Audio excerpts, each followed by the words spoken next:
Moulinet a pris le sac de croissants en pleine gueule, accompagné d'une pluie d'insultes bien méritées.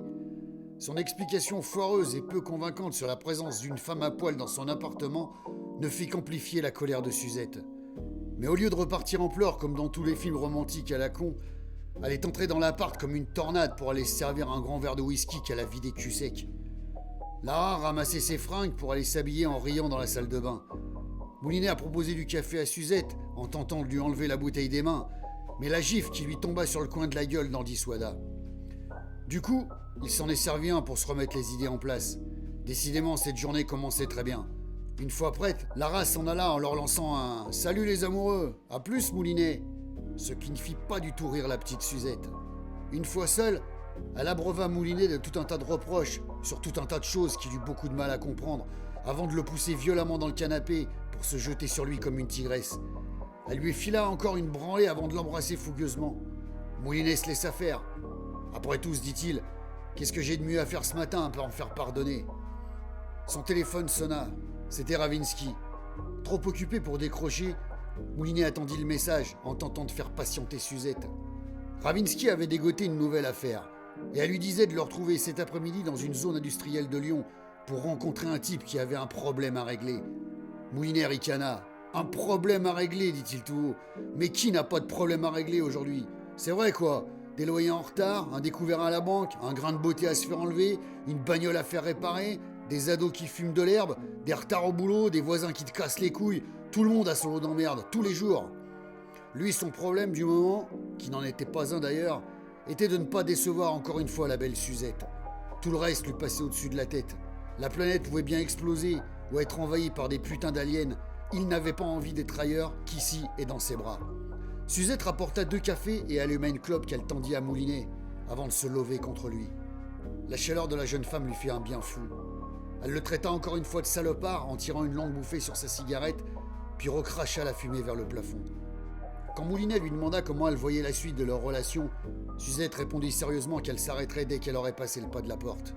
Elle était juste passée lui dire au revoir, lui dire qu'elle avait rencontré un type, genre aventurier au long cours, la cinquantaine, qui l'emmenait faire le tour du monde.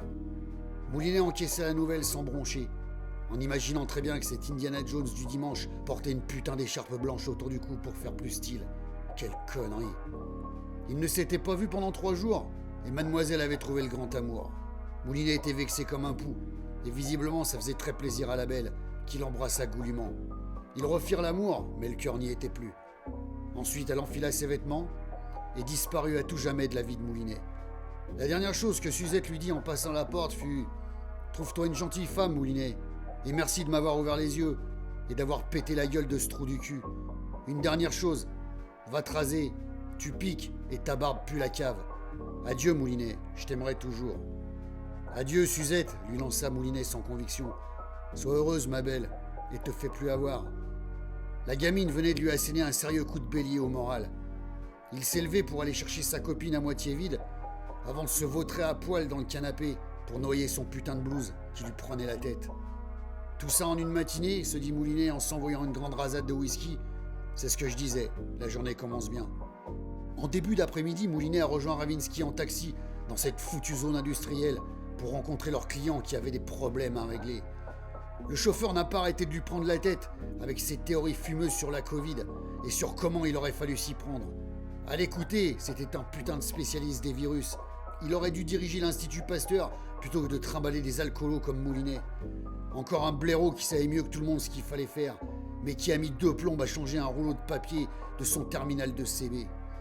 Tout ce que savait Moulinet, c'est que son crâne allait exploser et qu'il n'avait qu'une envie, c'est que ce chauffeur ferme sa gueule.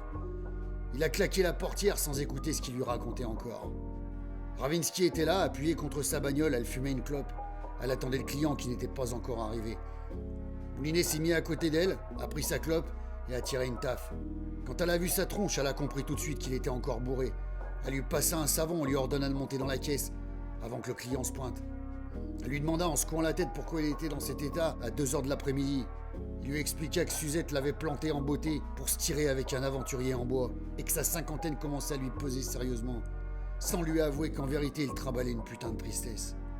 Elle lui demanda pourquoi il avait rasé sa barbe. Il répondit simplement « parce qu'elle puait la cave ». Pour changer de sujet, il lui demanda « Comment ça s'est passé ton rencard avec Jade ? Elle lui répondit juste, compliqué. Ah, ils formaient une belle paire de losers affectifs, les deux. Moulinet est monté dans la bagnole de Ravinsky et s'est endormi comme une sacoche vide posée contre un mur, avec un filet de bave au coin de la bouche. La grande classe, Moulinet.